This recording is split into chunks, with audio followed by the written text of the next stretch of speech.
Welcome back to the Sea Talk podcast. We are super excited today as we are joined by Kenyon Rasheed, the Principal VP at Next League. Next League is a global team of strategists and technologists specializing in creating, designing, building, and operating technology solutions for sports organizations. Kenyon, thanks for joining. How are you doing today? I'm doing good, man. Thank you guys for having me, man. Looking forward to this conversation. Oh, yeah, my bad. I got to break in. I don't see it. I'm sorry about that. I don't see it recording, Sterling. Did you actually start it? I don't see the red. I can see it on my end. Okay. Yeah. I sorry to start. I know you have to just restart. I just want to make sure because I didn't see it pop up on my side. Maybe because I have the creator tools on mine. So my bad. I wanted to make sure we caught it all and it wasn't just stuff going. Yeah, don't make me have to say it again. Yeah, and we got dead air. So let me stop 2 seconds in. Okay. All right. Cool. Yeah, thanks again for joining. I'm excited to really talk to you. I gotta start though. You went to Oklahoma for football. You then found yourself with the New York Giants in the early 90s, which it feels kind of crazy, right? Shout out Boomer Sooner there. Can you take us through what that was like going from Oklahoma, going to New York, playing for the Giants at that time in the early 90s? Well, I always say it was a culture shock, number one. Growing up in Kansas City, going to Oklahoma, and then going to New York, and just seeing how people lived and the cost of living and everything else it was crazy. But what I will tell you is that that's where I got my start, because it really gave me a chance to see all of these different industries consolidated and give me access to business people doing all of these different things. Right. And so as a person that was very curious, even in college and just in general of understanding how things work, it really gave me that footing to start to understand and make the relationships I needed to then start to understand the business I wanted to go into, which was sports. So it was a really good experience. Do you have any, I believe, if I have this correct, right, your first year, Lawrence Taylor was still on the team. Do you have any kind of code? I know I'm hitting you with it early. No. Let's talk about it because this is part of the coronation. Now, I don't know what happens today because we got social media and everything. Sure. But what I will tell you is that I got a chance to meet Lawrence Taylor when I was a junior in high school. Okay. I picked him up from the airport and got to take him to his hotel. And I read this long article on, his comeback, he was in treatment, everything else. And so I'm a high school guy. I pick him up. I say, "How you doing, Mr. Taylor? My name's Kenyon Rasheed. Is there anything like you could tell me, give me some advice and stuff?" He's like, "No, I ain't got no advice for you." Okay. Taking you to a hotel. He's like, "Nah, man, don't take me to the hotel. You know where to take me." And I was just like, okay, so this is the NFL, because this dude was a baller. And so then I said, "Well, how much do you bench press? How fast do you run?" He's like, "I don't lift weights." So this was a realization to me. He said, "I am a mean SOB. Mm-hmm. I work with leverage in my hands, and I understand that in practice, if I can move Mark Bavaro around, that's my training." Mm-hmm. I said, "All right. So you train like you play. Right. And if you ain't bench pressing somebody on the field, you ain't really working the bench press unless it's part of your position." Right. So I started to map out how people were saying things and how it actually came to me. And so to be in that locker room with him and Phil Simms and look over at him and do I even say anything to him? Like, do I remind him, like, we met when I was a junior, and I didn't say anything the whole training camp. And then the first preseason game, I had like a couple runs. It was in Cincinnati. I remember this like yesterday. And we was in the shower, and he looked over at me, and he's like, "Hey, man, what number are you?" So y'all understand, like, this is how rookies was treated. Mm-hmm. I said, "Number 44. He's like, "Man, your butt can run the ball." And I remember I was like, "Oh, how you doing, Mr. Taylor?" So that was my introduction to Lawrence Taylor. And let me tell you, some of the stories that he has, if he ever turns into a movie, can't go backstage, but let me just say, no rookie should ever be at a Lawrence Taylor party as a rookie. Dang. Is it is the depiction of him in Any Given Sunday pretty accurate when, you know, Willie Beeman shows up and then it's that one party right there? Is it just like that? No, you don't have to, you don't have to drop it. That party. To this day, my boy was like, man, do you remember? And I'm like, yep. If that tells you what that party was like, yeah. It's out of control, man. But all of these characters, man, you start to understand not one football player is the same. Mm-hmm. We all come from different backgrounds and different areas, different cultures within our cultures. And so to start to understand, hey, man, everybody ain't the same, but we all can blend together if we can start to respect and understand where somebody's coming from, man. That was the beauty of a locker room. And as I move into these this business world, as I started to move, I started to see similarities and say, well, how can I bring that same experience, you know, to this industry who may not know it? And that gives every athlete kind of an advantage, in my opinion. Yeah, you know, you synthesize and you process, you know, very quickly. So I played D1 as well. Didn't make it into the league. Had the opportunities there, but you know, I think you said something really important, and it's the quiet learning on the fly that you have to do in the NFL, because you can't let it be known that you don't know exactly what's happening. You can ask, if you ask the right questions, yes, but you don't want to be labeled as that guy as, oh, he doesn't know what he's doing. So you have to learn through your comms, like, so how you're talking to how you're talking to LT, what you're doing in the position room. But what you did in synthesizing and processing quickly helped you transition into the world you're in now, and understanding and realizing of where the trajectory is going when it comes to sports. So I think that's amazing that, you know, you've navigated and you saw that this lane was going to be, you know, something. It's still kind of in its infancy if we really think about it. So what was that, I guess, real full catalyst for you to be like, you know what, sports technology, the analytic game is going to be at, I would say, in a different realm or different sphere to be able to then take you to the path of development that you did? It's a number of different things. And this is kind of going back to my background. Like, what people don't understand is when I retired, I went to work for Oracle. This was in 1998, and I didn't know anything about technology. I didn't know anything about software. I didn't know anything about ERP. But one thing I did understand is I could learn what they knew. But they could learn what I know. So I started to understand that the people building these things often came from the industries that they were in, and came and said, here are the processes. How do we help automate these things? And I said, well, who's doing that for sports? And in 1998, I started a company called Rasheed and Associates. All right. My first client was a company called Sports Action. It was called, if you go back and look at this is where real-time betting of gaming, of play-by-play started to happen. I was in the Vegas sports book, and I saw the ability to go to the book and pay $100, come back, and you could bet each play. The gentleman who owned that company created the off-track betting system in New Jersey. It was just a betting company. Wow. I said, if you turn that into a game and a contest piece, it might keep people involved in the game when the game is a blowout. I went and tracked him down. I told him, I think I can sell this for you. I took him to 5 places. I took him to the NFL. They said, nah, too closely resembling gambling. We will never touch gambling. Oh, look where they're at now. I will tell you my story because I think it's relevant. Number 2, I took him to the NBA. They said the same thing. I took him to broadcast.com. If you want to go through your history book, go find out how Mark Cuban got his money.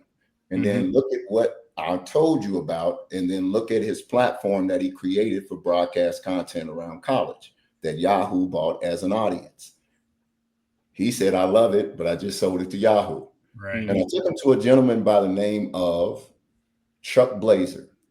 If you want to go do your history, go check out who Chuck Blazer is. Now, what I'll tell you is Chuck Blazer is no longer with us. Chuck Blazer is the guy that brought down FIFA because he was in charge of CONCACAF. Okay, so I want y'all to do y'all history. When we met Chuck Blazer, he was at the top of Trump Tower.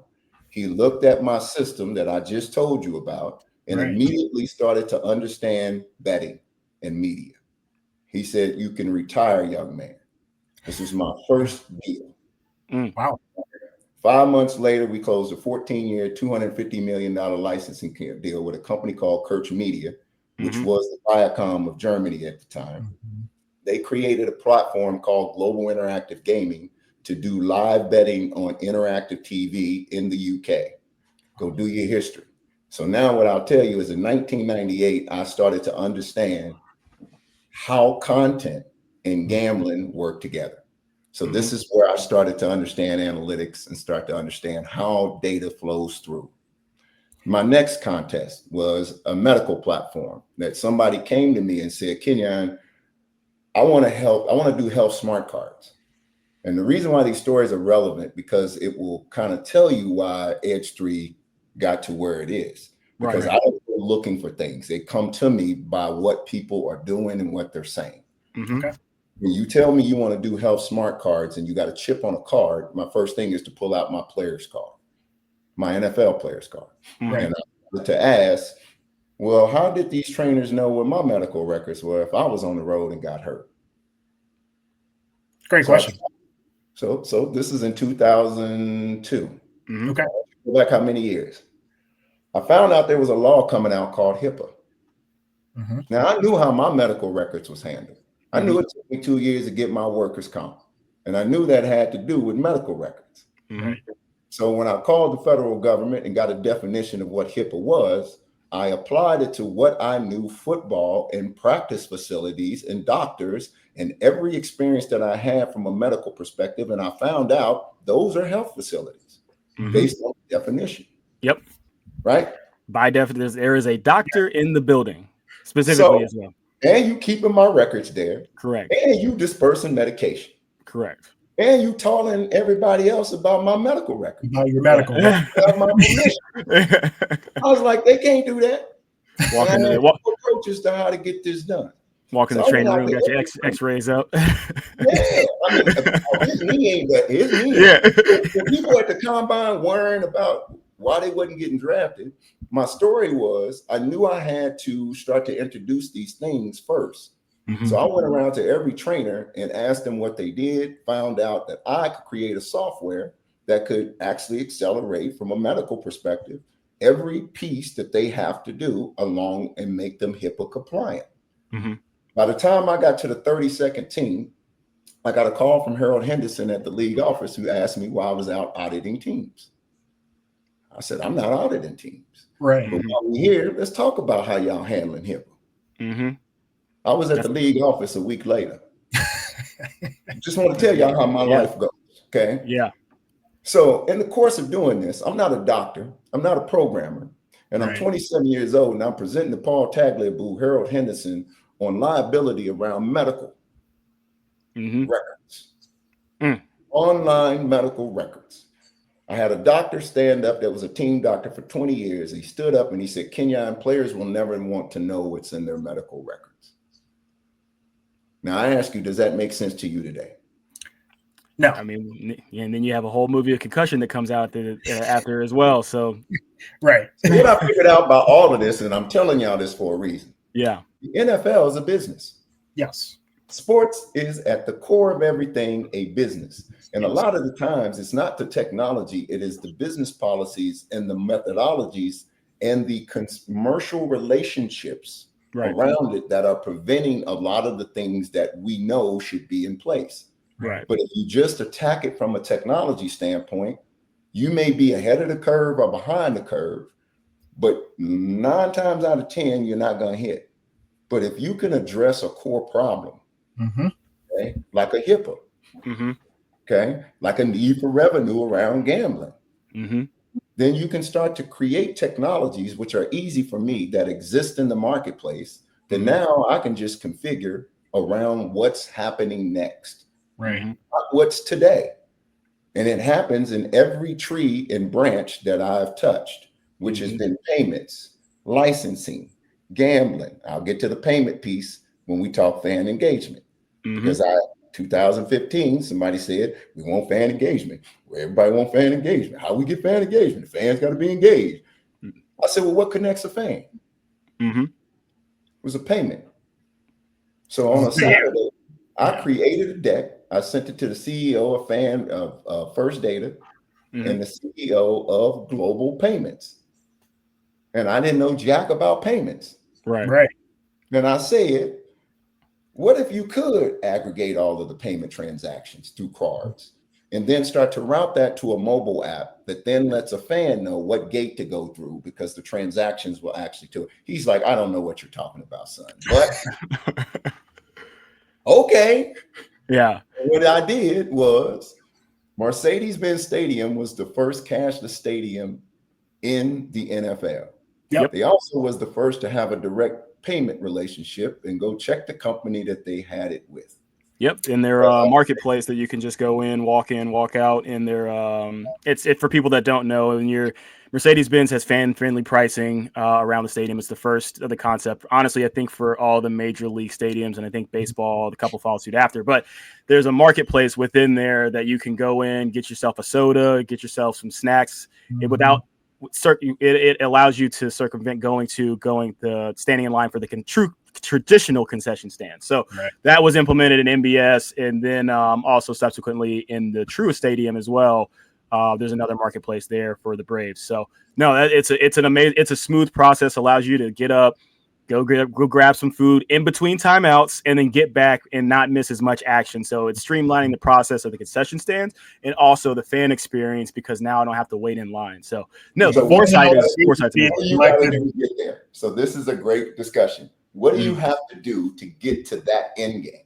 You have to start somewhere. So the first question I asked them is, do you own your audience? The answer was yes. I said, can you change the price of a hot dog when you want to react in real time to real time pricing and what you are being? He said, yes. I said, no, you can't. You got to go through Levy. Right. He said, I can't. No. And if you want to change the price of a ticket, you got to go through Ticketmaster. By the way, the data that you want to get back on your customer, because that's your customer, that is not Ticketmaster's customer. Would you do that if you were Amazon? Would you let a buyer and seller run a transaction, bring their own payment company Exactly. in? He said no. I said, I got you. And by the way, there's money in payments. And I'll tell you about something that I didn't know about payments, which is, again, I learned payments. Now everything that I do, I can look at every opportunity through a payment opportunity because I know how it works. I understand what money is. And here's the deal. I understand how the technologies work. And I sat next to a CEO who gave me free reign to go set up Global Payments as a sports and entertainment division using payments. And Mercedes-Benz Stadium was my first client. Dallas Cowboys, San Francisco 49ers. Because here's the deal. I was finding the fact that they were losing almost $1 million and $1.5 million on payments, and they didn't even know it. Right. Yeah, I mean, it's so interesting, especially now in this time frame and where the technology is at. So I can't say that who the team is, but being able to collect the data underneath the processing that happens, because a lot of info is really lost. So let's go to per dollar that you're selling your hot dogs, what the volume is on those hot dogs, which area is selling more. We'll just keep it there because it's an easy example for food, but and then what you're processing on the back end of it. One, on the technology side, what are you doing to be able to synthesize that and to be able to analyze that in real time? People are very behind in that, and a lot of people are still behind. So you're losing out on those analytics. Allow it to happen. Exactly. This is like, it's the commercial agreements. It's the fact that Ticketmaster tells you, if you want to integrate with us, I got to have Chase as my primary partner, because Chase is making money on that transaction. And this is how money and revenue is starting to understand. Now, what I'll tell you is 10 to 15 years ago, teams didn't care about that. Correct. They were selling tickets. I mean, they had their model, sponsorship, people writing big checks for I don't know what, but I mean, it's the turnstiles and if the overall engagement, if the optics are looking and trending positively, because I mean, you stepped out in Meadowlands going up in through the A gap, and you on the outside, you look up, 70,000 people are on this. 70,000 people are in here. We're looking good. The team is rolling well. We are making our commercial deals with our partnerships. The model isn't broken. If it don't break, don't fix it type of thing. But they never knew what you are losing out in the back end without actually taking the I will say, for lack of better terms, the look underneath the hood. Yeah. Kenyon, can you talk through that? Because that is so interesting. And thank you for hitting that, because now there's this whole ecosystem within sports and technology. Yes. Can you talk about how that's now been built out over the last, call it a decade or so, where that's changed and how teams are approaching that? Well, I think it's been built out into the general business ecosystem. If you see how technology has started to flow, you can then start to understand how we were talking data and analytics, and now we're talking AI. And here's what I'll tell you is AI is not capable and not possible without human intelligence. It is all based into processing no matter what. And if you don't know the processes, you can't build the softwares. And if you are, you're building siloed software. But if you talk on the other side to decision makers and you see how they make decisions, then the information that they receive also is serving for that progress that you're seeing in the technology space. I'll give some examples about how even COVID accelerated a lot of this. Right. Prior to COVID, if you would have told stadiums that they would have to make fans use a mobile ticket, they would be like, no, we have fans that are still paying cash. All right. There was a big discussion around cashless things that you could convert because people understood if I had a ticket and I walked through that building, I really don't know who you are. Right. If I'm spending cash, I don't really know who you are. And because I came from the payment industry, what I understood is if you can take the cash out of it and put it in a wallet, the transactions that you can start to grow now are going to be higher by per caps just based on industry understanding of the difference between card and credit. Right. So all of those things on the payment side, I started to look at from a sports end and started to build out financial models. And the reason why I keep saying this is Edge 3 had nothing to do with recruiting. It had to do with the fact that I have this understanding of an industry, right? And here comes a bunch of players that can't figure out what school to go to. Right. It's crazy they make us do that at 17. What players to take. Right. And I'm like, well, what are y'all doing? And then I started to hear 4-star, 3-star, 4-star, 2-star, 1-star, 2-star, 3-star, 5-star, whatever they say. What? That's what we were living. That's what we were living for back then. I can't even lie. You walk. Light bulbs came on when I'm listening to Hall of Famers like Warren Sapp, Rod Woodson, and they coming on my podcast, and I'm listening to them. I'm like, hey man, how come you ain't coaching? They be like, we only got 32. I mean, I don't know. And I'm like, man, because I hear coaching you. And so if I'm listening to one side saying that they need coaching, need access to information, and I start to ask the players, every retired player, so all my processes start with some sort of research. And I started to ask them, how many people in y'all community come up to y'all and ask y'all about recruiting and stuff, what they should do with their kids? All of them. I was like, that's intelligence. How do you sell intelligence? Collecting data. That's all we've been doing for all of these years in the same damn industry. So how come no one's asking us that? And so if I can bottle that, if I can scale that, and I can put it in systems and then tell you, here's your 5-star system, and then here's our system that has Rod Woodson, Jonathan Hayes, all of these Hall of Famers, Warren Sapp. Then I know you're going to take this system over there. How do I verify and validate that? So every layer, if I showed you where we started at Edge 3, you'd be like, oh my God, how did you get to this place? And what I'll say is because I sat inside the athletic departments in 2018 and realized they have to change. They need revenue. And because of social media and the ability for us to gather, our voices are going to start to demand more things like pay us what you owe us. So we were talking all of this in 2018. Wow. Yeah. So I'm interested because I think you hit on a lot of things that, one, great foresight, but also, and you alluded to it, it was hard to, or you had to figure out a way to get this data and really categorize it, because if you're going to train it into any models, and if you're going to have any like data lakes or large, train some large language models, that you have to be able to target and tell AI what to do. Because like you said before, I think you made a really good point that could have gone by the wayside. People talk about AI, but at the end of the day, you make AI happen.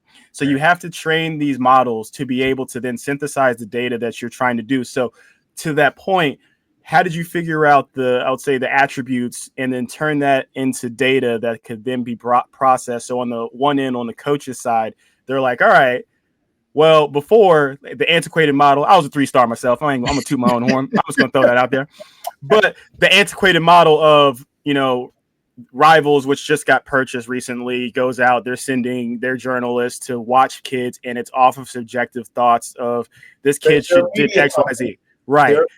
So they're gonna whatever they're gonna do at the end of the day is going to drive the views and clicks for them, but also it's in turn does help a kid out, but you do miss a lot of kids in the get thrown by the wayside.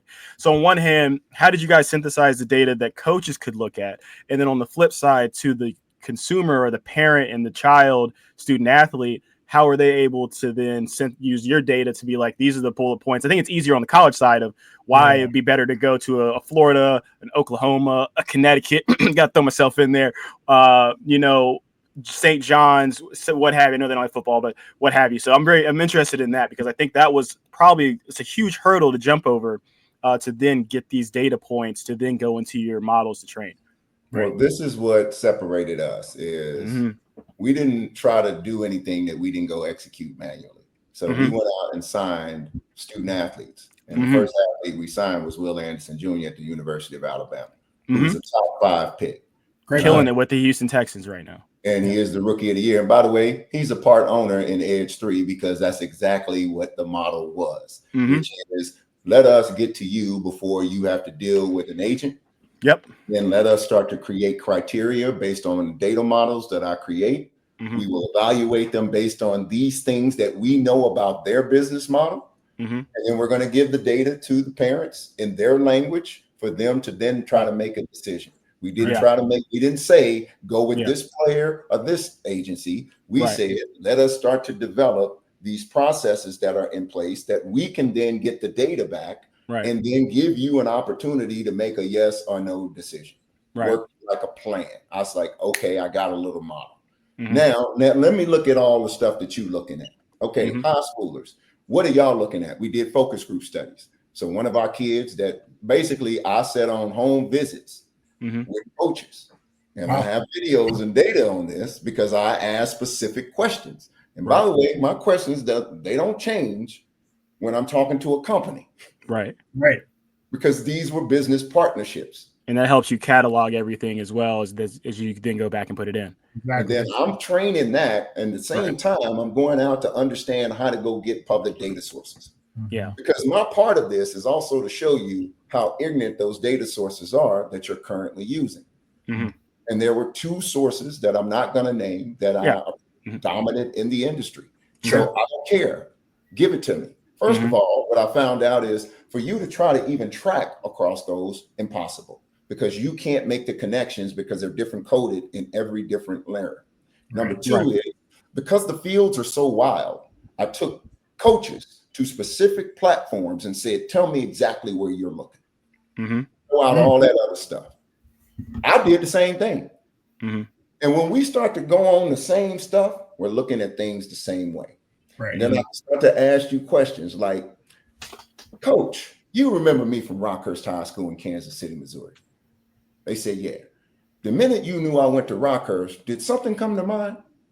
I knew what kind of kid you were. Because I know Tony Severino. And I know the other kids that came out of that high school.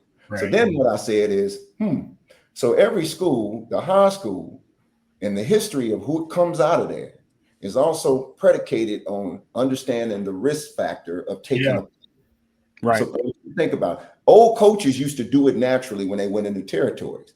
They would know a kid is tied to Texas A&M already. That coach's connection and that link, that network is so tight. It's so crazy. You could take a prominent coach from the Atlanta area, high school coach, give you everything. Yeah, let you know from this school, that school, but then that spider web can tell you on a character level where somebody is coming from. And so yeah, it's very just gives you it starts to build a picture. It does. And now I can start to build big pictures. So what I said is we went to schools. We had pilot schools. We worked with Wisconsin and Colorado. Why did we work with Wisconsin and Colorado? Well, Coach Fickles was roommates with Brian Jones, my business partner. And Warren Sapp is my business partner, and he sits inside of Colorado. He can tell me exactly what it is that everybody's doing. Yeah. And so as we continue, Jonathan Hayes was a coach for 13 years. Works with Bob Stoops. So when we started looking at position groups, we started asking them, what do you look at? And then if you're a recruiting analyst, what risk factors are you putting in? Like, are you finding the kids are transferring because they're 800 miles away from home? Right. Parents, are you making decisions on how close a school is to your airport? Because as a parent of 3 Division I kids, I know how my wife was. And by the way, we horrible. So if I'm asking these questions, you have to ask them, but you don't know when, and you don't know how to factor that in. So all of that goes into an engine. And we start to look at things that can start to accelerate that. So when I talked to Deion and I would recruit with kids, one of the big things is I said, well, how did you make your decision? Oh man, the coaches showed me a lot of love. Love is going to have its own. Love is going to have its own column in Excel and just put Y or N. Why? Did I get any love? No, and I'm on the visits, and I'm like, yeah, what are y'all doing? And coaches can tell you when I was on their campuses, I went upstairs and was like, what is going on? I said, here's the deal. I was about to ask, how much pushback did you get from some of these coaches? Man, they love it. And from day one, they said, when is this going to be ready? Okay. I understand it's a complicated process. For me, it's simple of what they want. They want risk assessment. Right. They want to know what player is in trouble. And before I spend $1, I need to know where should I spend that $1. That can be it changes, right? There's money tied now, right? Now there's more, which we knew was coming. So what I said is now you can't just recruit high school. You got to recruit high school, FBS, and FCS. And every year they're free agents. Right. How do you do that when you got a 3-man staff or you just hired 1 GM? Right. And you got all of these data sources coming in. Right. And even if you did have somebody and a data scientist, trust me, I've spent years working with them. Good luck in understanding and translating that into a decision. Exactly. When I sat with Deion said, I used his words. You looking for a quarterback to come from a 2-parent household, carry 3.2 grade point average. Then why do you got all of these people in here that don't have a 3.2, don't come from a 2-parent? And people can complain and say, well, man, that don't make no sense. He don't know what he's talking about. Not for me to decide. Right. That is his formula. It is his formula. Yeah, to decide. Not for me. And this is the difference between how we view it. Right. And when you got one coach on the side of the table telling you this dude is a can't miss prospect, and another coach on the other side telling you this dude can't play for us. How do you make that decision? You got to find the middle ground with data, or something with data. With to being able what you're synthesizing to be able to give you that unbiased opinion. I just want it, and I need it weighted. Right. Are you a 10-year coach with me and a 2-year coach? See, this is how you start to, when you work with coaches, they start to tell you things that you ask, how is our system different? Because it's not a system. You don't deliver a product to a market that is consistently changing. It is a living thing. AI has to be a living thing. You have to first start by collecting the data, understanding which sources should be weighted and which sources should be thrown out. Look at the transfer portal. I don't give a damn about the bottom half of the transfer portal. Them dudes ain't never getting drafted. Ain't never know going. They. If you look at it, everybody want to run calculations. The whole transfer portal. Right. When do the people go out of the transfer portal? I'm gonna keep simple things because for me, I have to be involved in every layer of the data for me to look at it differently, carve it out, and then move it to the next stage, which is why this has taken so long. And then we added, well, what other things value a player? I grew up in Kansas City. If I go to Penn State, as opposed to a Kansas. Let's say Kansas and Penn State are equal. What do you think I got more NIL value at? It's got to be close to home. Bam. Okay. So if you closer to home, maybe that factors into my overall brand value that I'll put on you. Right. So what we did is we started to build that out in an athlete impact value. Yeah. And what we said is it's also a way for you to measure position groups for a school and what that is worth by simply tracking sentiment and everything around changes at these positions. And I used Jackson Arnold at Oklahoma. I said, if I was a coach and Jackson Arnold came in and asked for $300,000, I'd pull out this thing and say, Jackson Arnold, I want you to look at how many Google searches you had when you was the second string. And when you got named starter, take a look here.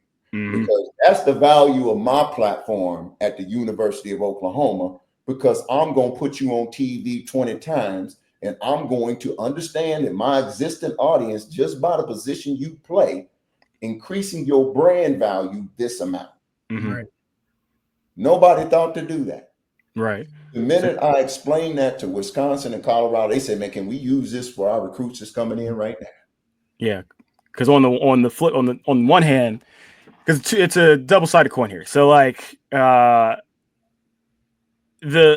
landscape right now for college sports is in I would say it's in disarray, to be truthfully honest, because on one hand, on the coaches, to what you just explained, one on the recruiting end, but two for how do we have retention? Because like you said, at the end of the season, it's a free agency with no controls or no regulations really at this point. Yeah. So does it? I'll just pause for a second too. And he said something which I think is super interesting, because not only are people moving, but there's this bottom half of people. Yeah, the churn is crazy, right? So the people that shouldn't even be moving are trying to move. Right? Okay, so they said these are literally stories I'm telling y'all. Yeah. Man, I got a third string running back coming in asking me for $300,000. Exactly. And we went to the boosters. What's the tape? Where's this money at? Where's this money coming from? Yeah. And we went to the booster, and the booster literally gave us a phone call. It was like, this is the call. Hey, Jerry's in here. He's gonna leave. I need $200,000. Right. I said, and y'all just write the check. Like, if I was an athlete right now, it'd be a beautiful. It's the Wild Wild West. You gotta go ask, right? But that's where. By the way, I can't understand this. Yeah. Because here's a simple fact I'm gonna give y'all. 10 years ago, did you ever hear the word NIL? Yes, I heard booster handshakes back in the day. Booster handshakes. Yeah, you heard NIL, but you heard it attached to the Tebows, the Manziels, the Cam Newtons. It was only around those guys. Professional athletes, right? Yes. Okay, so let me give y'all a fact. Pay-to-play contracts are 3%. We have similar to agents, I guess. Marketing contracts, 15 to 20. Mm-hmm. Do you think all of these NIL deals are marketing only contracts? Or do they have something to do about playing? I think most, if I am honest, from what I've seen, most are about playing, because most people's value is not tied to anything from a marketing perspective, where it should, but most guys don't have that ability.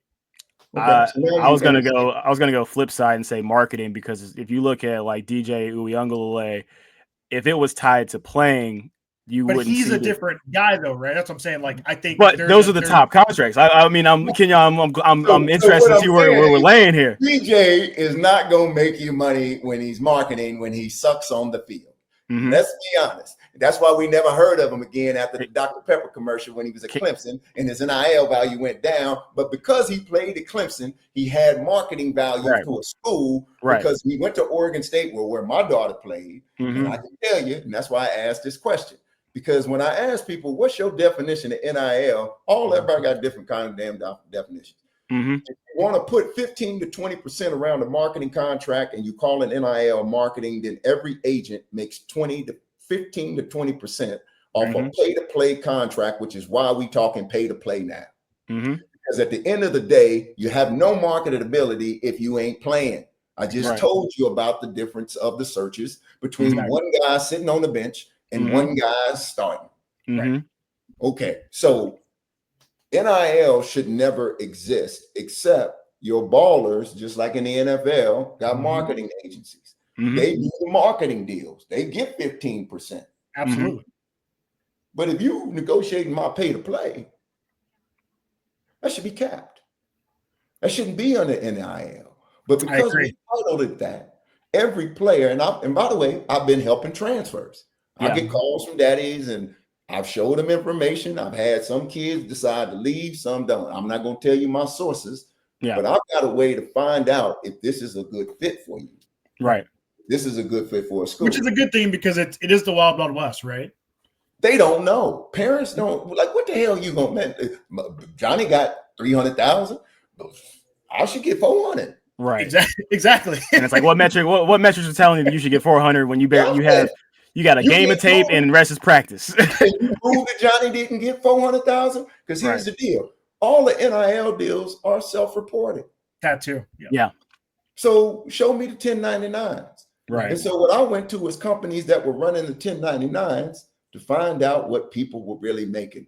And I worked with a top 5 pick at the University of Alabama and sourced every NIL deal he did contractually. And that's in our database. So here's what I'll start to tell you. All of these things start to come out with baselines. Right. So if I got your baseline, then everything that comes around it, I'm using AI to start to give you analysis around percentages of risk. Right. You want to know who's in trouble of risking to leave this week? Come check it out. Right. And the more you're able to grow that data, the more accurate you're able to really synthesize and provide this out. So obviously, like you said, it was going to be, you just have to do the groundwork to start off with. Like you said, knocking the door. You're right. That is a lot of groundwork just to lay. Back there. But now being able to have the data on hand to then now being able to plug and play a little bit easier as you're going along, because you have that foundation, allows for these coaches to then take a look at each player respectively and kind of run them through the analyzer tool. And so now to the coaches, because I think Deion and I know that, with Warren Sapp being a partner and the Colorado connection, Deion did something that was completely foreign to the college landscape, but he did change, I would say from a coaching perspective, that you have 3 years. You got 3 years. Some coaches 2, and depending also in whatever 3 to 2. But with that, Deion came in and was able to, people, if you could agree or disagree of the strategy on how many people exited, and then how many people they brought in, but you're able to change a culture in a year and a half time frame to then be successful in your second season. So now you have coaches that are year 3 or almost maybe year 4 and not as having that same success. And athletic department's looking at it, like you said, it's all about dollars. Well, what are we doing from the economic impact that we should be having here in Santa Cruz for New Mexico? I'll just say New Mexico. Yeah, this dude drove $18 million on a game. This is what I tried to tell you. He got a 5-star recruit to go to Jackson, Mississippi. This is how long I've been tracking the Deion story, which I told everybody.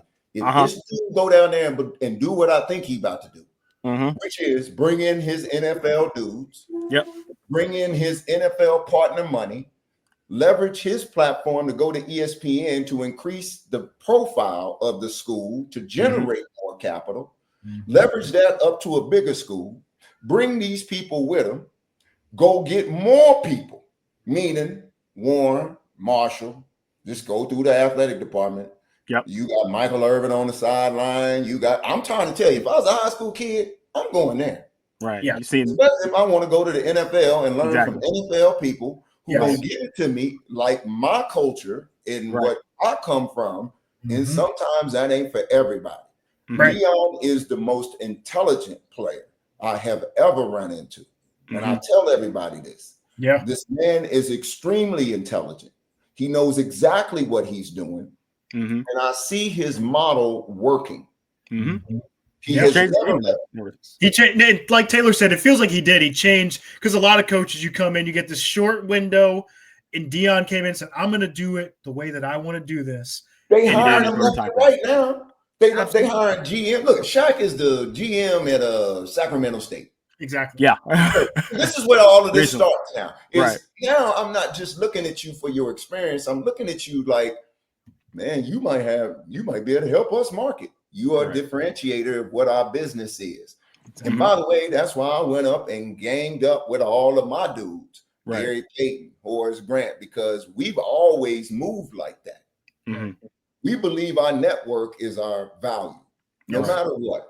No matter what deal, no matter what technology, if everything that I do, I involve my dudes. Right. And so Deion the same way. And I think it's relevant to what we're seeing right now in the movement. And I think everything that you've put together obviously was the calling card to being able to then, you got acquired by Next League because they're looking at the value that you're able to bring in a spot. This all goes back to the 2 minutes early into this conversation about the foresight that you have in your operation, in the league, and how you started off, picking up here and there what you need to do with the Giants, and then from the Giants being able to transition from Oracle into this space and being able to identify key indicators of what's going to be coming down the pipe. And so now you have a league, and we'll just call NCAA a league at this point, an unsanctioned league, unregulated league. Yeah. We don't know what's going to happen next with this league. Right. And you need to have some type of pragmatic way to be able to analyze players to save your job, because in this instant gratification world that we're in now, people are going to look at the model that Deion did, say, look at the economic impact the school had, the community had, the team had.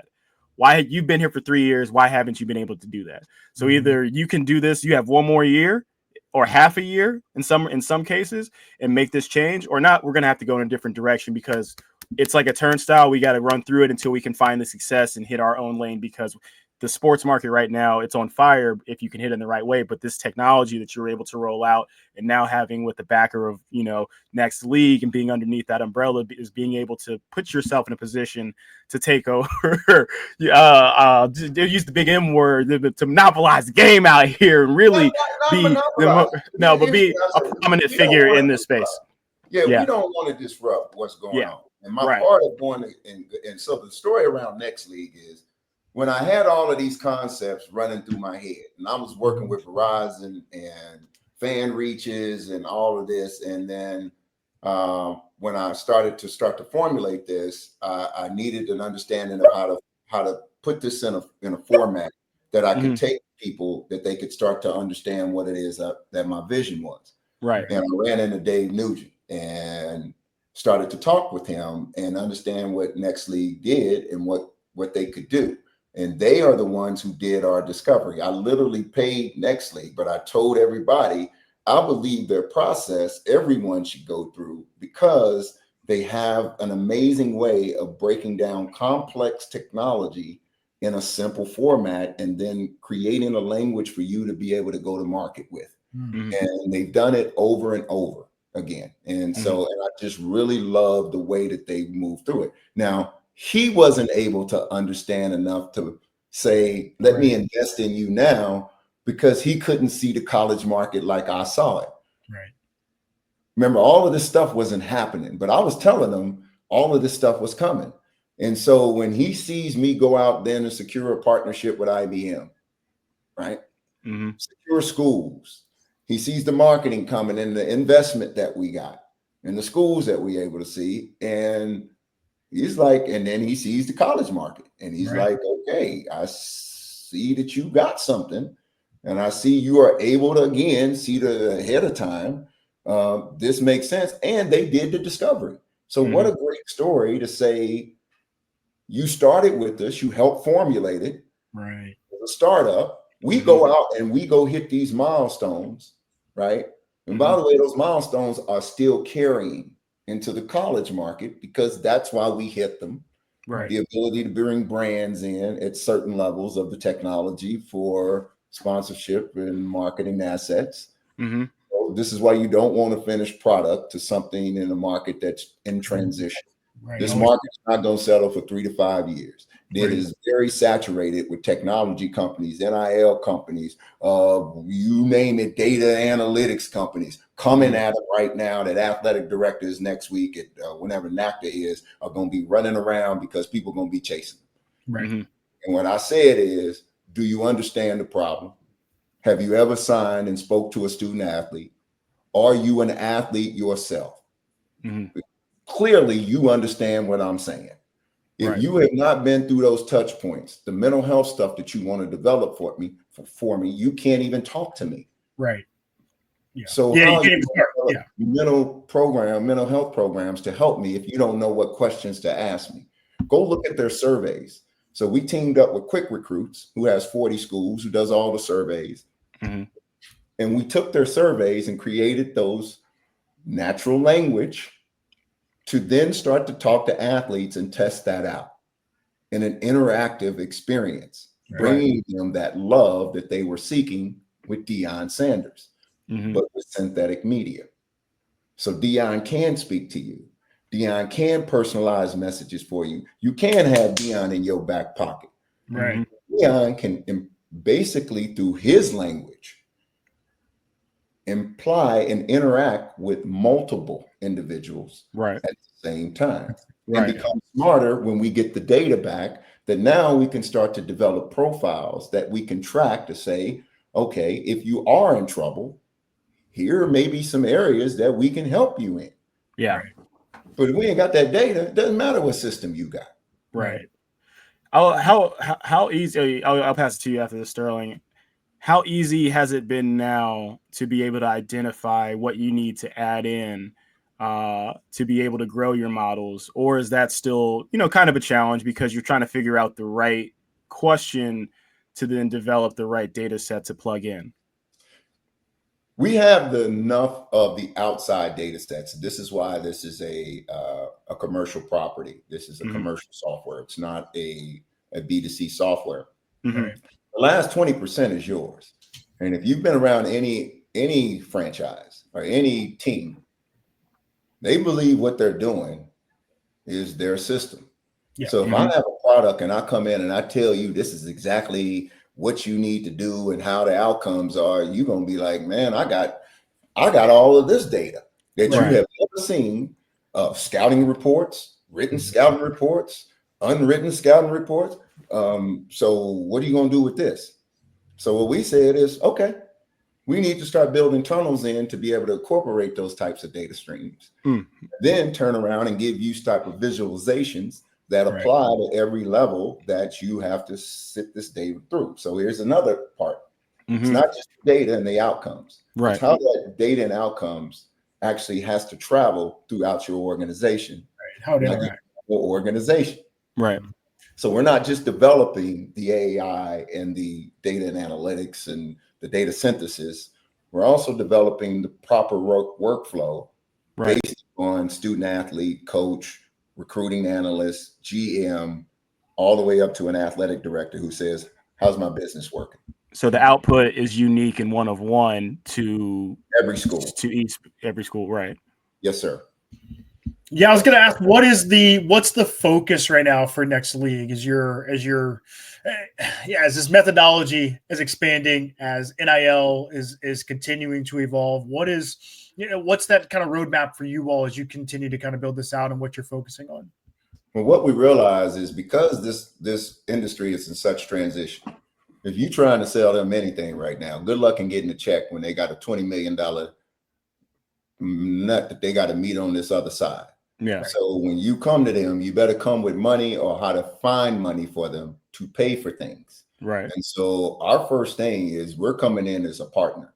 We want to come in. We're going to take a look at your payments. We're going to take a look at your digital engagement. Next League is going to bring all the experts that we work with the leagues, and we're going to take a look and find out how come you can't convert 500,000 emails into monetization. Right. Those are all fans. So what systems are you using? We're going to ask you the right questions to then start to give you back a report to say, here are the best practices that you have to go execute to get to these revenue KPIs that you're trying to get to. That's a simple process, because if I come in and tell you, like everyone else is saying, hey, we can help you generate revenue. How? Right. I'm sure they're getting that from every angle, right? And to your point, they now have real dollars that they have to deploy right at the end of every year now. I got to write a check. Exactly. And so the what TV I say contracts can't cover that. Yeah, and we'll come in and do the same on the recruiting analysis. I know what tools you're using, but I'm going to show you we've already tied those tools together out here. But give us the extra stuff, and we'll just be the tip of the iceberg. We're not trying to disrupt and trying to recreate how your athletic department works. We need to be able to augment what they are currently doing as they move through these different processes. A year ago, they were not responsible for paying athletes. But the reason I started calling it roster retention and risk assessment was for a reason. Because roster retention is, I don't care. I got 30% of my roster turning over every year. Can you reduce that to 15%? Can you help me keep two players earlier, and I can address them because I can see that because of social listening, there's social listening in all of this. Okay. Yeah. Understanding where a player is. There is snaps production in comparison to other productions. And then there's baselines against that to then start to determine, is this a risk? Right. And where are you at in this on a weekly basis so I can address it as a program? Yeah, and it's so interesting nowadays because take this formula and take it to early 2000s, and how I would say much harder, because what you have today is you use the easiest thing of Twitter, now X. Everything, a lot of thing is structured data.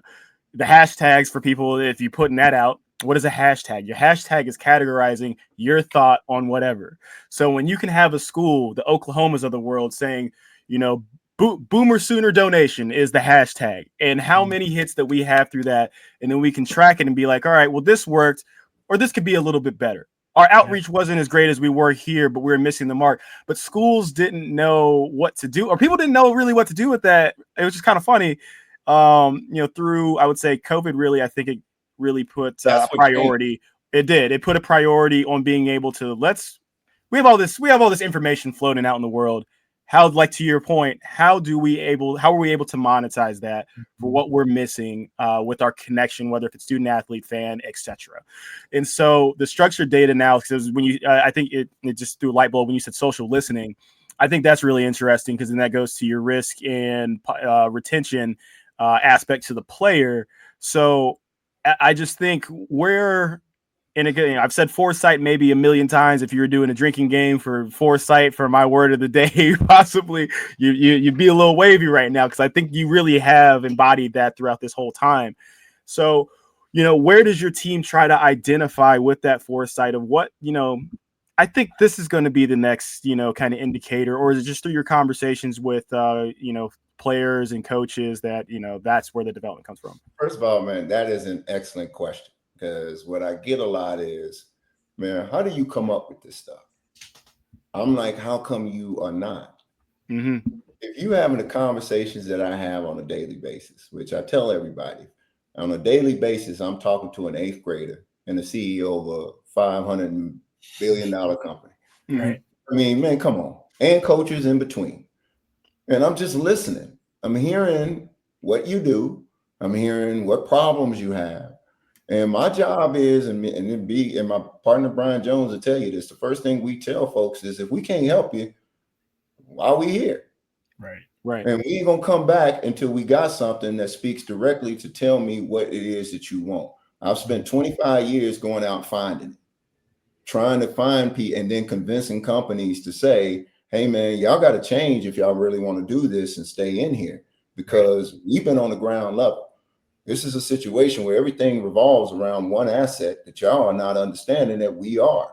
And we are more than just a name, image, and likeness. We are athlete intelligence. The AI comes from us. That's why I call it athlete intelligence, because we all have it.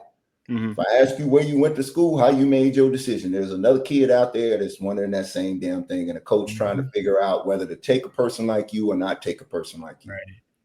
That's it. Yeah. Let me. I want to, and I know we're getting close to an hour here, so I want. I'm sorry, guys. Y'all asked me on this podcast. This is perfect. This is amazing. I want to ask this because I feel so. I went to Indiana, like Taylor said. He went to UConn. I'm sorry.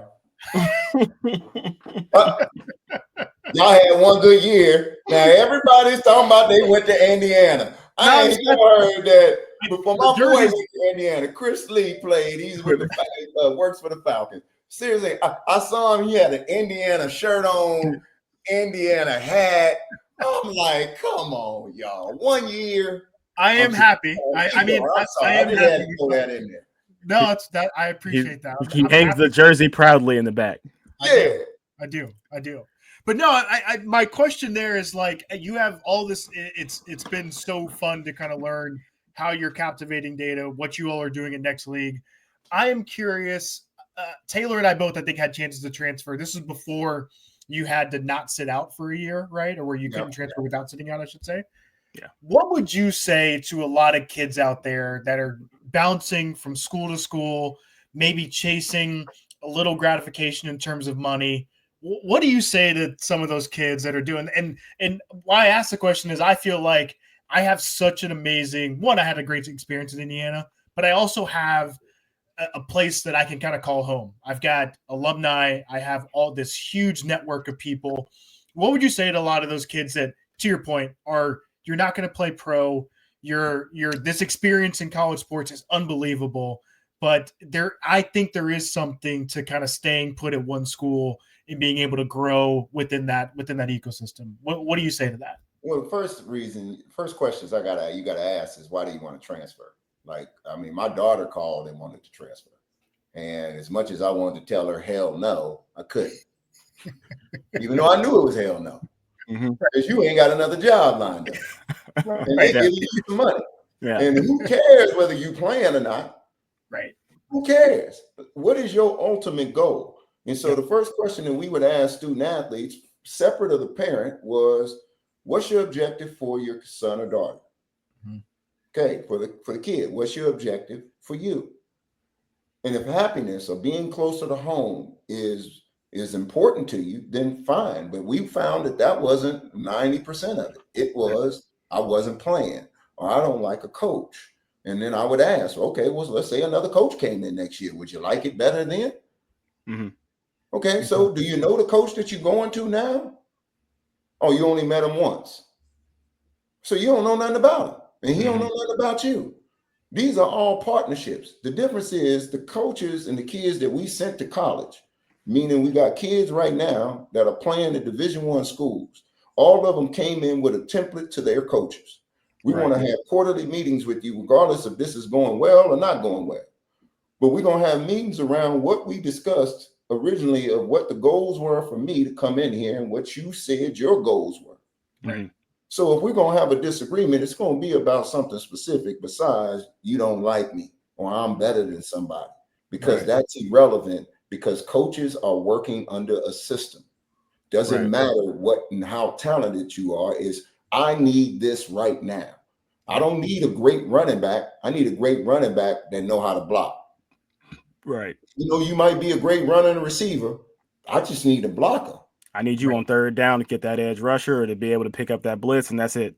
Cool. I might be able to save some money if I cut out them other two and know that I need a blocker. Yeah. So you need a system to start to do that. So what I start to tell kids is just look at the history. So we had a kid that wanted to transfer from a mid-major, but a good mid-major, to a tier 1 program, which I'll call Ohio State and people who got money for more money.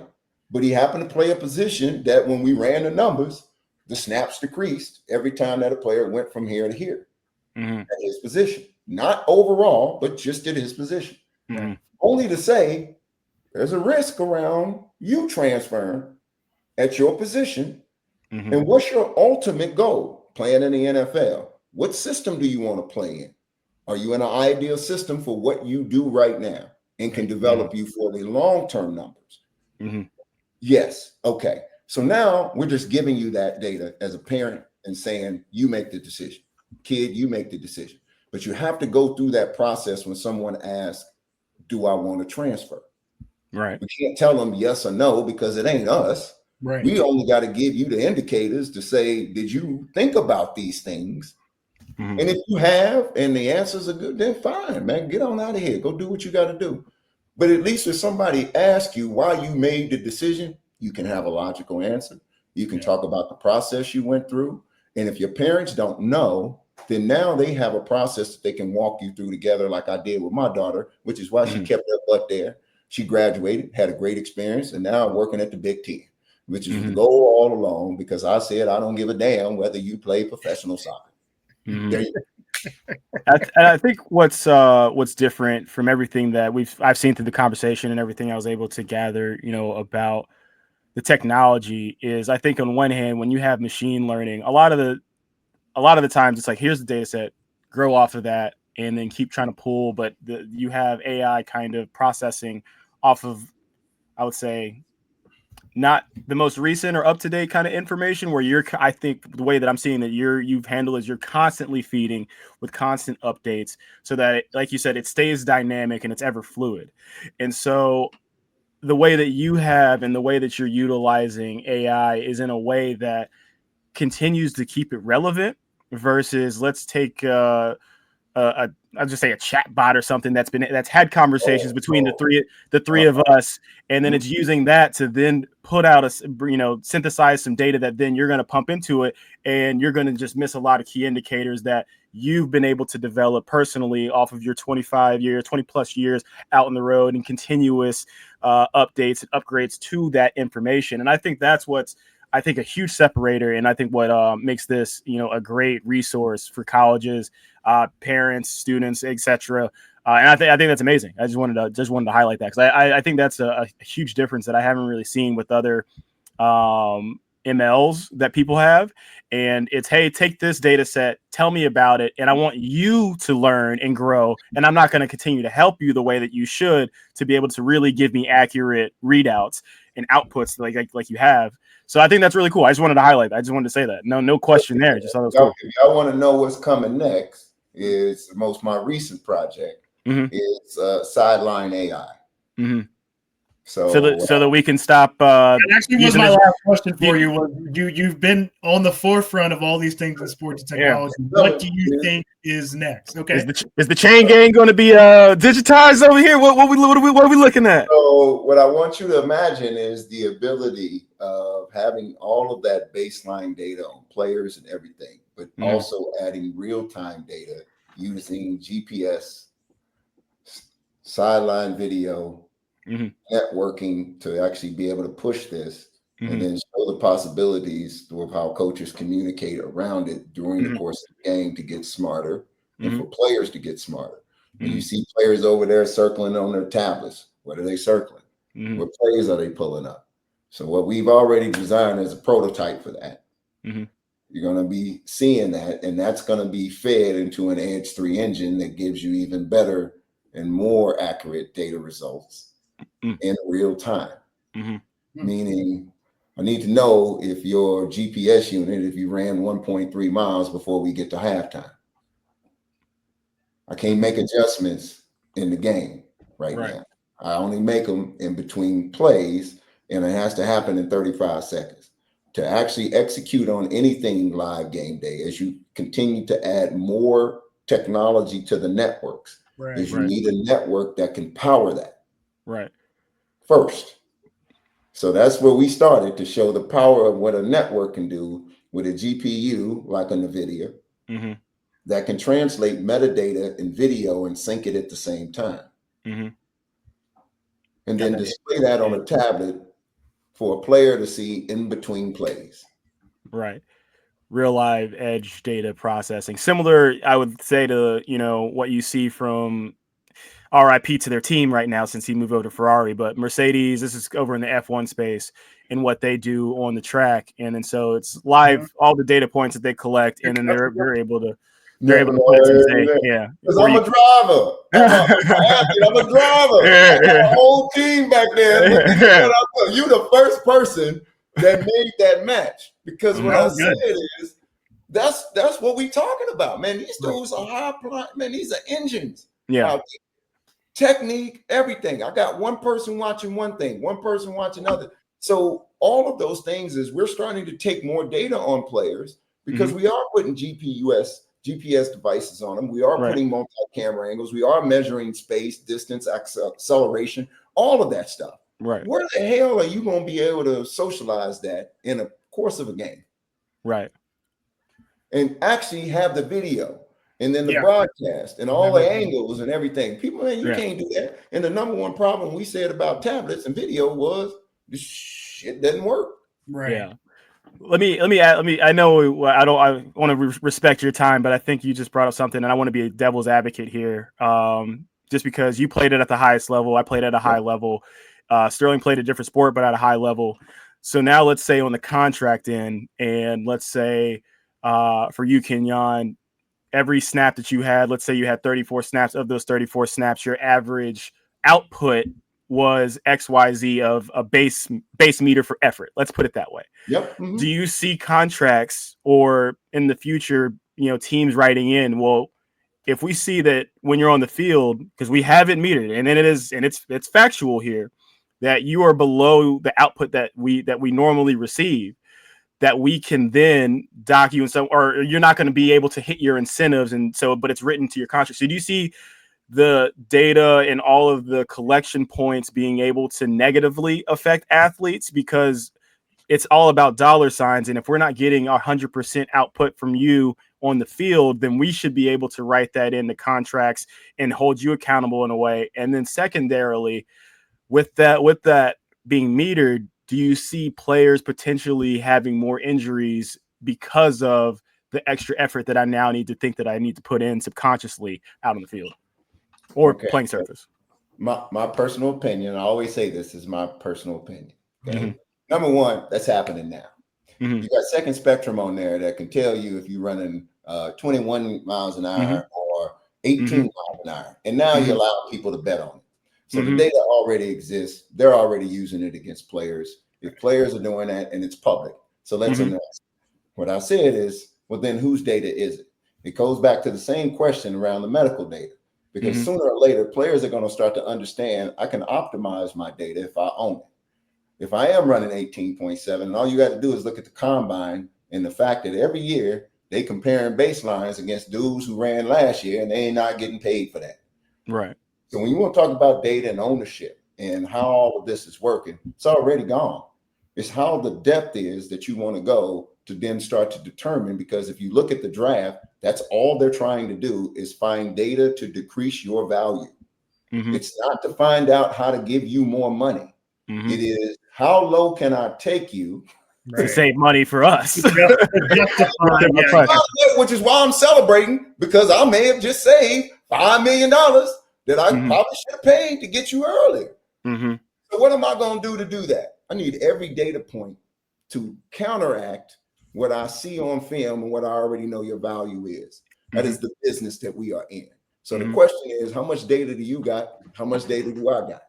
Right. If my data is deeper than yours and I'm going to areas, I'm going to win in that leverage in the partnerships in terms of negotiation.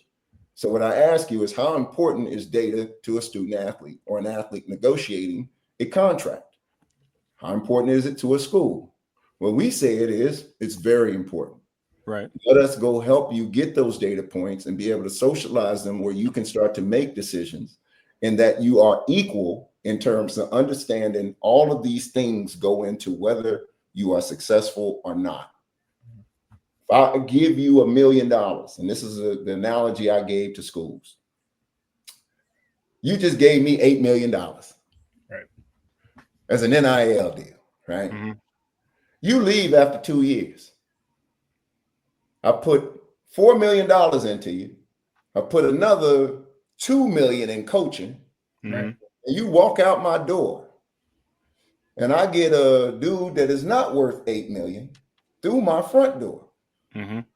Would your CEO come in here and ask you, man, who spent $5 million of my money and didn't ask the right question? And you gonna say, well, because he was a 3-star. Johnny said he was good. Right. Man, I sure did like him. He was a great kid. Get out. Get out. Leave your keys. As a matter of fact, leave those shoes too. Those shoes are ours. Leave it all. This is what it's coming to. Or you're gonna sit down and go, man, this is what we went through before we made an assessment against the risk of losing this $4 million, which is what investment companies do. which now PE money's coming into the space.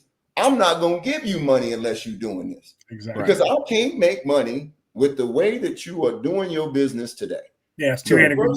Yeah, it's too antiquated. Right. It's antiquated, man. So we know it's got to change. And what I said is you picked up on it quicker than anybody, because my guess is your lens is like you listening to this stuff like, okay, yeah, man, you checking boxes because of your intelligence of where you came from. Right. Yeah. No, you're totally right. And that's so funny there, right? The PE aspect and like what would happen. So Kenyon, this has been truly amazing. I know we went a little over time, so I appreciate you sticking with us a little bit.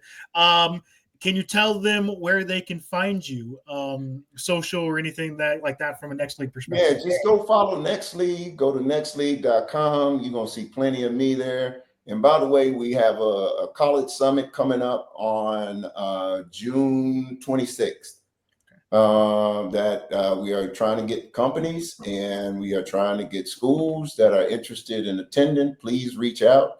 We love to have you. Number 2 is we have a Next League University. It's been going on 2 years.